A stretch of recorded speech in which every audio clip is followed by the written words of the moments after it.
Hi hello నమస్తే అందరికీ. చాలా రోజుల తర్వాత ఒక మంచి ఇంటర్వ్యూతో మీ ముందుకు రావడం జరిగింది. ఈరోజు నేను ఇంటర్వ్యూ చేయబోతున్న వ్యక్తి కొడంగల్ నియోజకవర్గం యూత్ కాంగ్రెస్ నాయకులు సింగర్ నరసింహ గారితో మనం ఉన్నాం. కొడంగల్లోని రాజకీయ పరిస్థితులను ఆయన మాటల్లోనే అడిగి తెలుసుకుందాం. నమస్తే అన్న. నమస్తే బాలు.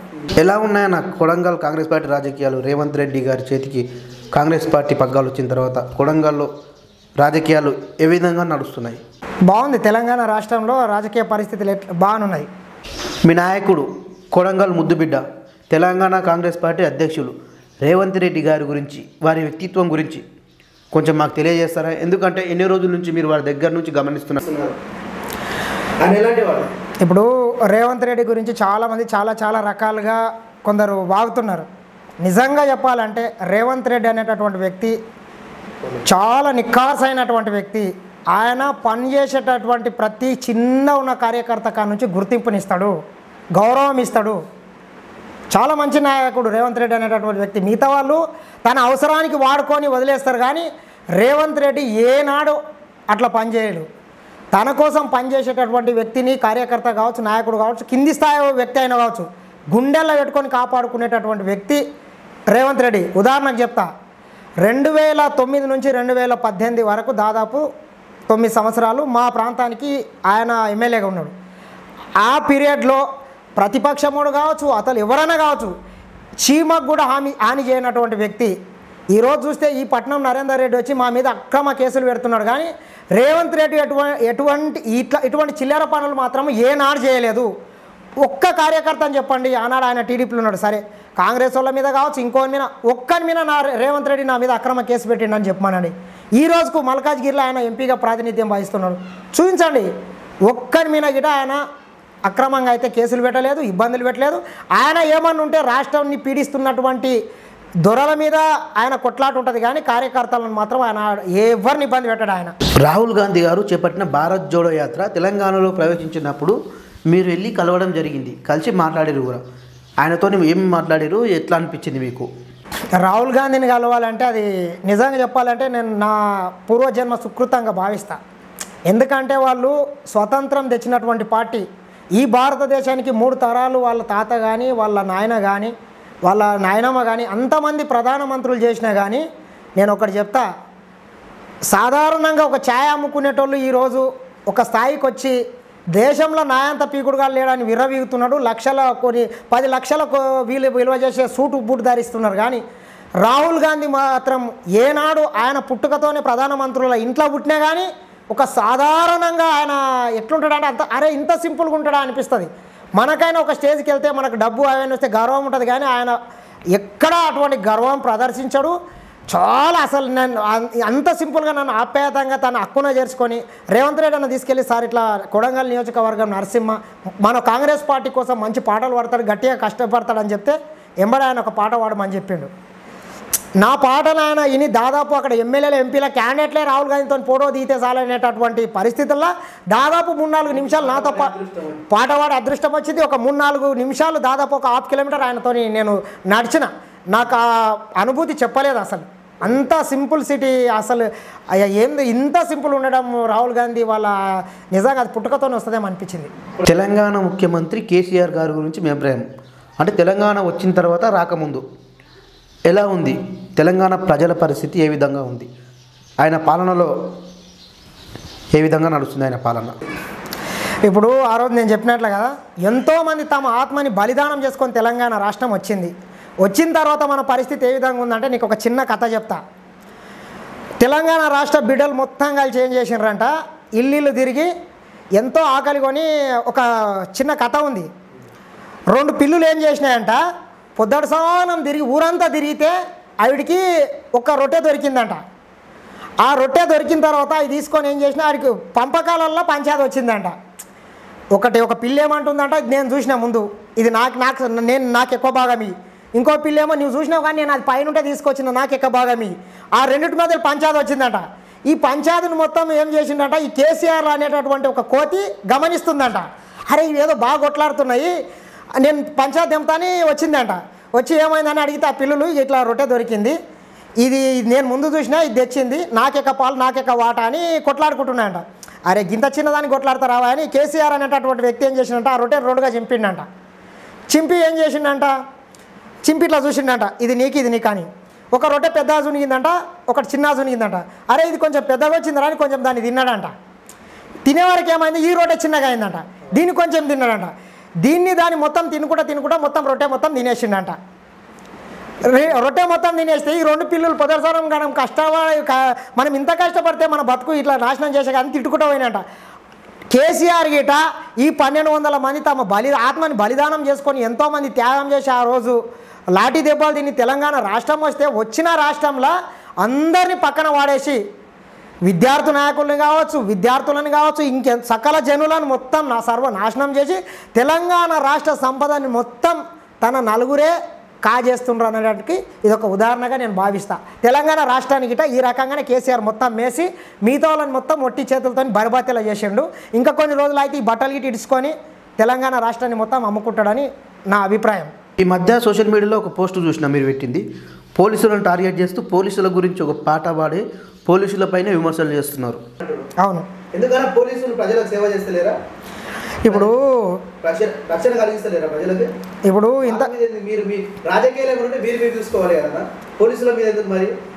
ఇప్పుడు పోలీసు వాళ్ళు ఇంతకుముందు ఏదన్నా చిన్న పంచాయతీ జరిగితే ఏముంటుండే, తప్పేవాడు చేసిండు ఒప్పేవాడు చేసిండు అనేది ఒక్కటే వాళ్ళు తీసుకుంటుండ్రు. ఈరోజు అట్లా లేదు. ఏ కేసు అయినా తీసుకపో, ఎమ్మెల్యే మనిషివా నీవు, ఆపోజిట్ మనిషివా, ఆ రకంగా పనిచేస్తున్నారు. పోలీసు వాళ్ళు అనేటటువంటి వ్యక్తులు కేసీఆర్కు తొత్తులుగా పనిచేస్తున్నారు. ఈ తెలంగాణ రాష్ట్రం వచ్చిన తర్వాత ప్రభుత్వ ఏ సంస్థలను తీసుకో, కేసీఆర్ ఒక తెలంగాణ రాష్ట్ర పోలీసులకు ఖర్చు పెట్టినంత ఎవరికి ఖర్చు పెట్టలేదు. వాళ్ళకి అత్యాధునిక ఆయుధాలు కొట్టియడము, వెహికల్స్ కొనియడము, వాళ్ళకే జీతాలు పెంచడము, వాళ్ళనే రిక్రూట్మెంట్స్ పెంచడం, వాళ్ళనే చేసిండు. వాళ్ళని మొత్తం కేసీఆర్ చేస్తున్నటువంటి అన్యాయాలను అక్రమాలను ఎవడైతే నిలదీసి తెలంగాణ సమాజానికి తెలియజేస్తున్నాడో వాళ్ళ మీద ఉక్కుపాదంగా పెట్టి అణచడానికి ప్రయత్నం చేసిండు.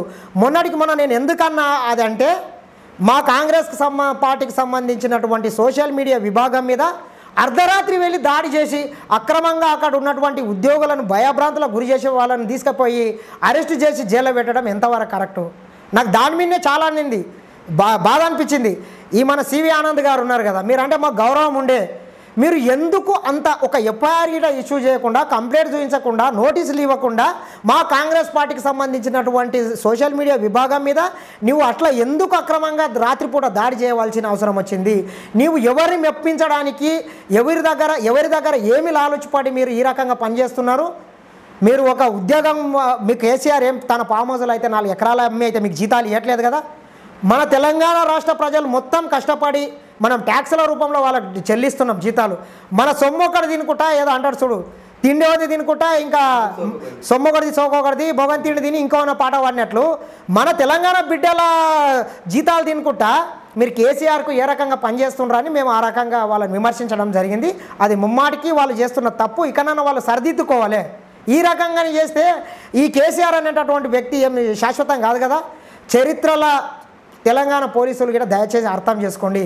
చరిత్రలో మా అంత పీకుడుగా లేడనుకున్నటువంటి హిట్లర్ కానీ, సద్దాం హుసేన్ కానీ లాంటి ఎంతోమంది నియంతలు కాలగర్భంలో కలిసిపోయినారు. కేసీఆర్ ఏం పర్మనెంట్గా ఆయన ఉంటాడా? ఇంకా ఎమ్మెల్యే, మీ కొడంగల్ ఎమ్మెల్యే పట్నం నరేందర్ రెడ్డి గారి పనితీరు ఏ విధంగా ఉంది? ఆయన పట్నం నరేందర్ రెడ్డి అనేటటువంటి వ్యక్తి ఏం లేదు, ఒట్టిగా చుట్టం సుప్పుగా రోజు వచ్చి తిరిగిపోతాడు. ఇక్కడ ఆయన చేసింది లేదు, ఇంకా అంతకన్నా ఆయన కొత్తగా ఏదైనా పనులు చేసింది లేదు. ఇక్కడ ఒక డబల్ బెడ్రూమ్లు కట్టించింది లేదు. పాలమూరి ఎత్తిపోతల పథకంతో కొడంగల్లో నీళ్లు తెచ్చింది లేదు. ఆయన ఇస్తానన్నటువంటి రుణమాఫీ చేసింది లేదు. ఒట్టిగా అట్లా సుప్పుకొచ్చి తిరిగిపోతున్నాడు. కానీ ఒట్టిగా తిరిగిపోతే అభివృద్ధి అని ఆయన భ్రమగా అంటున్నాడు. అంతకన్నా అభివృద్ధి అయితే ఇక్కడ ఎక్కడ ఏం జరగట్లేదు.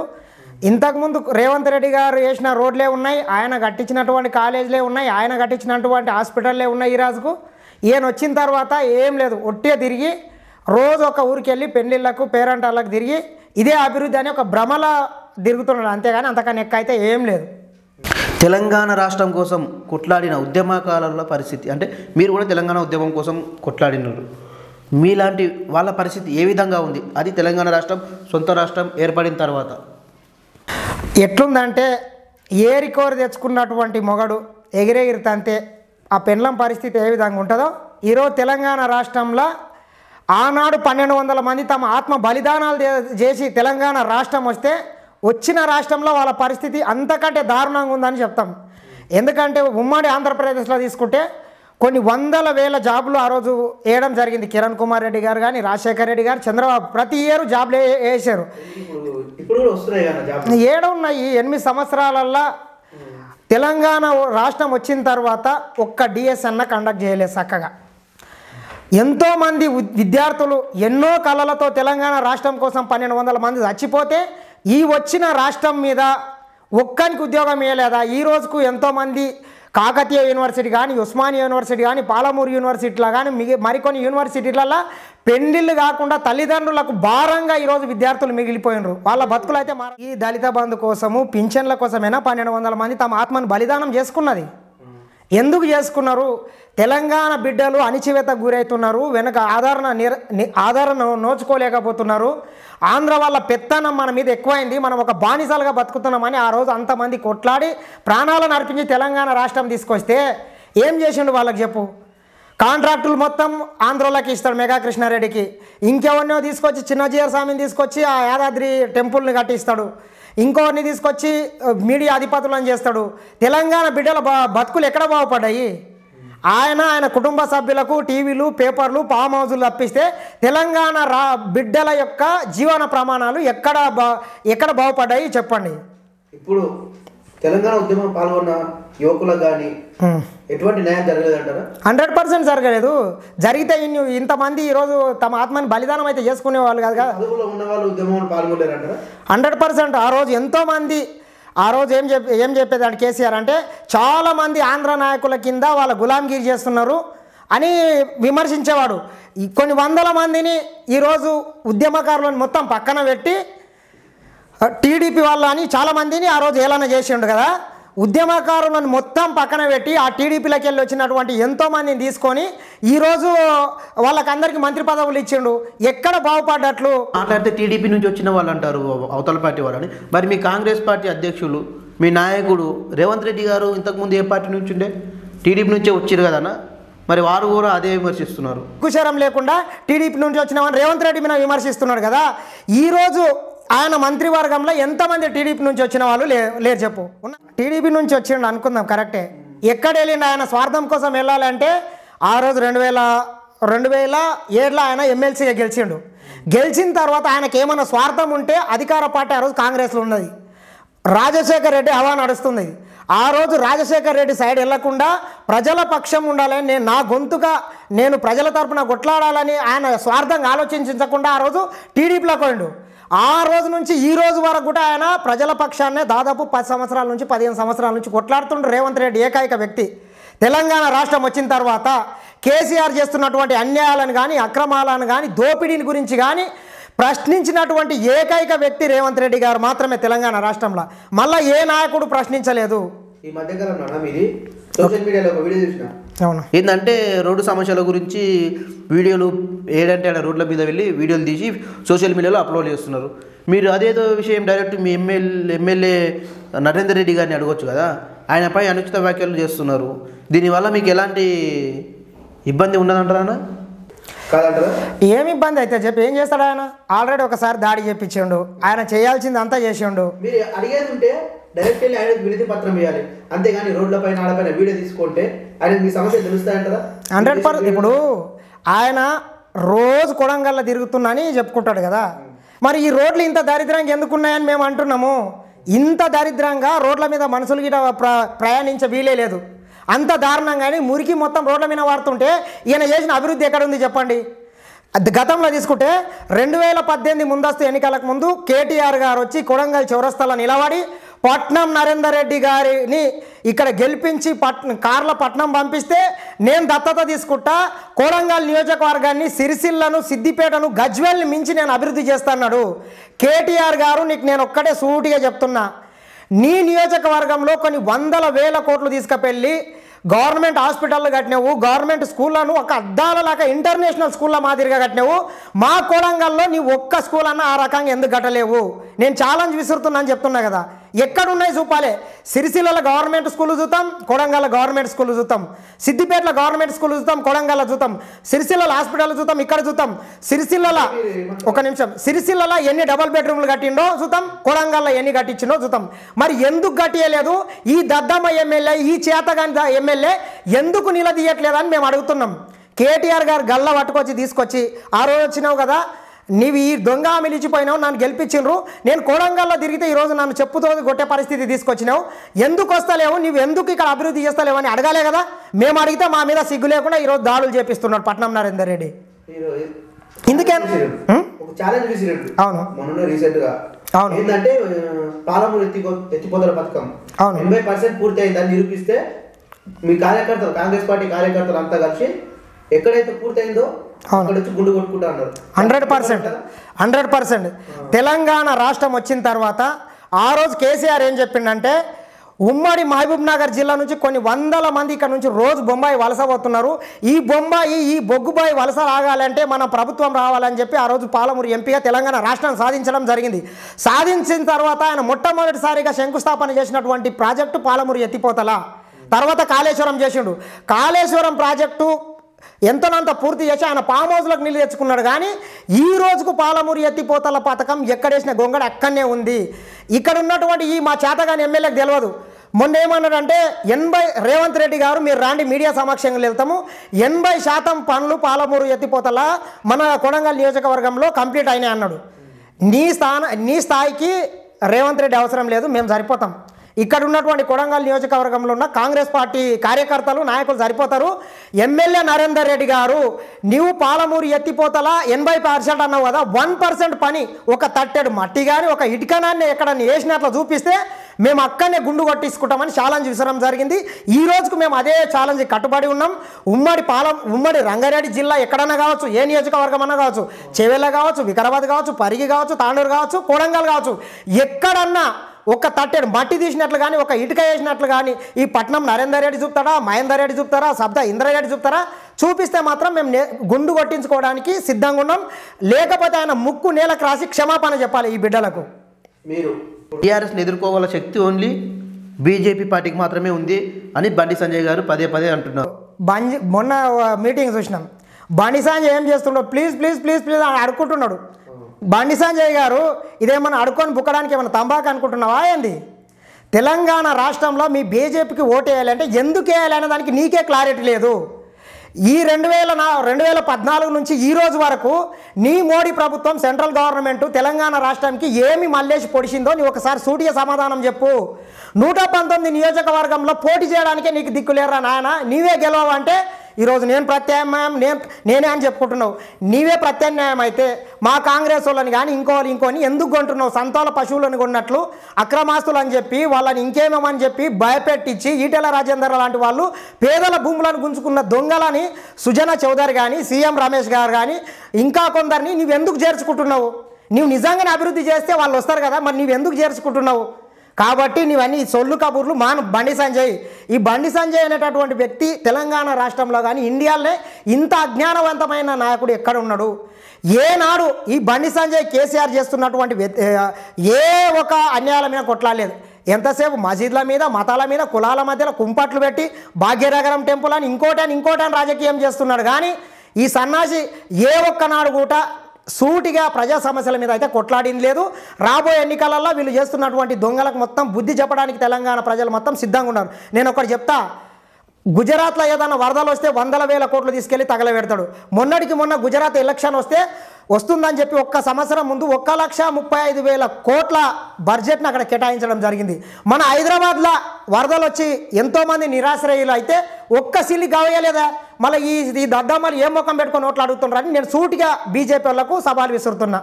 తేవాలే కదా, ఒక్క రూపాయి అయినా తేవాలే కదా. తేకుండా ఏ ముఖం పెట్టుకొని ఈరోజు ఈ బండి సంజయ్ కానీ మిగతా వాళ్ళు ఏ ముఖం పెట్టుకొని మేమే ప్రత్యామ్నాయం అని చెప్పుకుంటున్నారో చెప్పాలి. తిప్పి కొడితే 40 మంది క్యాండిడేట్లు లేరు, ఏ పార్టీల నుంచి వాళ్ళు టికెట్ లేకుంటే వస్తారా అని చూస్తున్నారు, అంతేగాని ఇంకొకటి అయితే కాదు. మరి మీ కాంగ్రెస్ పార్టీకి ఏం చూసి ఓటేయాలి ప్రజలు? నేను చెప్పినా కదా, ఉమ్మడి ఆంధ్రప్రదేశ్లో తీసుకున్నా కానీ అంతకుముందు తీసుకున్నా కానీ ఈ రాష్ట్రంలో ఏదైనా చేసింది ఉంటే ప్రతీది చెప్తా మీకు. జూరాల ప్రాజెక్టు కట్టింది కాంగ్రెస్, శ్రీశైలం కట్టింది కాంగ్రెస్, నాగార్జున సాగర్ కట్టింది కాంగ్రెస్, ఎస్ఆర్ఎస్వి కట్టింది, ఇంకా భీమా, నెట్టెంపాడు, కోయిల్ సాగరు, డిండి, కొన్ని వందల ప్రాజెక్టులు కట్టింది, రోడ్లు వేసింది, బర్లు కట్టించింది, గుళ్ళు కట్టించింది. ఈ తెలంగాణ రాష్ట్రంలో ఈరోజు కాస్తో కూస్తో బిడ్డలు ఈ రకంగా బతుకుతున్నారంటే దానికి కారణం ఆనాడు కాంగ్రెస్ పార్టీ చేసినటువంటి మంచి పనులే. వీళ్ళు ఏం చేసిండ్రు చెప్పండి మీరు? ఖచ్చితంగా కాంగ్రెస్ పార్టీని చేసినటువంటి తెలంగాణ ఇచ్చిన పార్టీగా ఆంధ్రప్రదేశ్లో పార్టీ చచ్చిపోయినా కానీ తెలంగాణ రాష్ట్రం ఇచ్చింది. తెలంగాణ రాష్ట్రం ఇచ్చిన పార్టీగా 100% కాంగ్రెస్ పార్టీకి ఓటేసి ఆదరిస్తారని మేము నమ్మకంతోనే ఉన్నాం. ఖచ్చితంగా రాబోయే ఎలక్షన్లలో మాత్రం విజయం సాధిస్తాం. కొడంగల్ నియోజకవర్గంలో డబుల్ బెడ్రూమ్ ఇళ్ళు ఎంతమందికి వచ్చినాయి? అలాగే దళితులకు 3 ఎకరాల భూమి అని చెప్పారు, అదేమన్నా ఇచ్చిరా? అలాగే నిరుద్యోగులు నిరుద్యోగ వృత్తి అదేమన్నా ఇచ్చిరా? దానికి మీరేమంటారు? ఇప్పుడు నేను అనేది అది ప్రధానమైనది. 2014లో కానీ 18లో కానీ తెలంగాణ రాష్ట్రంలోకి కేసీఆర్ అధికారంలోకి వచ్చిందంటేనే కారణం ఒక డబుల్ బెడ్రూమ్లు ఇస్తున్నాడు, దళితులకు 3 ఎకరాలు ఇస్తున్నాడు, ఇంకేమేమో చెప్పిండు. ఆ రోజు రాజశేఖర్ రెడ్డి గారు రాజీవ్ గృహకల్ప పేరుతోని కొన్ని వందల వేల మందికి ఆ రోజు ఇండ్లు కట్టిస్తే కేసీఆర్ ఏమన్నాడు? ఇవి 70 ఇండ్లు అన్నాడు. తెలంగాణ రాష్ట్రం వచ్చిన తర్వాత డబుల్ బెడ్రూమ్లు ఇండ్లు ప్రతి ఇల్లు లేనివానికి కట్టిస్తున్నాడు. నేను ఒక్కటే సూటిగా సవాలు విసురుతున్నా, 2014 నుంచి ఈ రోజు వరకు మా కొడంగల్ నియోజకవర్గంలో కానీ, పరిగి నియోజకవర్గం కానీ, చేవెళ్ళ కానీ, వికారాబాద్ కానీ, తాండూరు కానీ ఈ నియోజకవర్గాలలో మీకు దమ్ము ధైర్యం ఉంటే ఒక్క డబుల్ బెడ్రూమ్లు కట్టినట్లు మీరు ఎక్కడైనా నిరూపిస్తారా? నెంబర్ 1. ఇప్పుడు 3 ఎకరాల భూమి ఇస్తా అని చెప్పిండు. ఈ నియోజకవర్గంలో కానీ తెలంగాణ రాష్ట్రంలో కానీ ఏ ఒక్క దళితునికైనా 3 ఎకరాల భూమి ఇచ్చిండా? ఎంతమంది నిరుద్యోగులకు ఆయన ఇస్తానన్నటువంటి 3016 రూపాయల నిరుద్యోగ వృత్తి ఎందుకు ఇవ్వలేదో సూటిగా సమాధానం చెప్పాలి. మేము అడిగితే ఈ సన్నాసులకు తెలియదా? మా మీద దాడులు చెప్పియడము, అరే వీడు అడగొద్దు, వీళ్ళని అనగదొక్కాలి అనేటటువంటి లక్ష్యంతో పనిచేస్తారు. ఇక్కడ ఉన్నటువంటి ఎమ్మెల్యేలు టీఆర్ఎస్ అందరు బానిసలు, వాళ్ళు టీఆర్ఎస్ ఎమ్మెల్యేలు కాబట్టి కేసీఆర్ దొడ్లో వాళ్ళు మేత తిని అక్కడ పెండ పెడుతుండ్రు. కానీ వాళ్ళు ఎట్లా అడగలేరు, అడగనీయదు, అడగ తినేది అనేటట్లు అయింది. మేము అడిగేటోళ్ళనన్నా అడగనీయరు. కాబట్టి వీళ్ళు తెలంగాణ సమాజం ముందు మన ప్రాంత నియోజకవర్గానికి సంబంధించిన ఎమ్మెల్యేలు మాత్రం ఇక్కడ ఉన్నటువంటి ప్రజల ముందు వీళ్ళు ద్రోహులుగా నిలబడతారు, ఖచ్చితంగా ద్రోహులుగా నిలబడతారని నేను అంటా. ఫైనల్గా మీరు అనేది ఏంటంటే అన్న, తెలంగాణ రాష్ట్రం ఏర్పడిన తర్వాత టీఆర్ఎస్ గవర్నమెంట్ వచ్చిన తర్వాత తెలంగాణలో కానీ మీ కొడంగల్ నియోజకవర్గంలో కానీ ఎటువంటి అభివృద్ధి జరగలేదని అంటారు. అలాగే మీ కాంగ్రెస్ హయాంలోనే అభివృద్ధి జరిగిందని మీరు అంటారు. నెక్స్ట్ వచ్చే ఎలక్షన్లో మీ కాంగ్రెస్ పార్టీ జెండా కొడంగల్ నియోజకవర్గంలో ఎగురుతుంది మేము అనుకోవచ్చానా? 100% కాంగ్రెస్ జెండా ఎగురుతుంది. ఎందుకంటే నేను చెప్తా, 2000 రేవంత్ రెడ్డి అన్న ఎమ్మెల్యేగా ఉన్నప్పటి నుంచి కోస్గిలో ఒక గవర్నమెంట్ జూనియర్ కాలేజ్ కట్టించిండు, ఒక పాలిటెక్నిక్ కాలేజ్ కట్టించిండు, మన కొడంగల్లో తీసుకుంటే ఒక డిగ్రీ కాలేజ్ కట్టించిండు, ఒక గవర్నమెంట్ జూనియర్ కాలేజ్ కట్టించిండు, కొడంగల్కి ఒక 50 పడకల హాస్పిటల్, కోస్గికి ఒక 50 పడకల హాస్పిటల్, మద్దూరుకు అదే రకంగా మన మద్దూరులో ఒక హాస్పిటల్, మన దౌలతాబాద్కు ఒక జూనియర్ కాలేజ్ శాంక్షన్ చెప్పించిండు, బొమ్రస్పేటకు ఒక జూనియర్ కాలేజ్ శాంక్షన్ చెప్పించిండు, అన్ని మండల కేంద్రాలను కలుపుతూ డబుల్ రోడ్లు వేయించిండు. ఈ నరేందర్ రెడ్డి వచ్చిన తర్వాత ఏం చేసిండు చెప్పా? అంటే మీరు శాంక్షన్ చేయించినవన్నీ వీళ్ళు శంకుస్థాపన చేస్తున్నారు అంతే కదా. ఆల్రెడీ మా నాయకుడు ఉన్నప్పుడు జరిగిన అభివృద్ధి, ఆ జీవోలు కూడా అప్పుడే వచ్చినాయి. ఈ రోజుకు ఈయన చేసింది ఏం లేదు.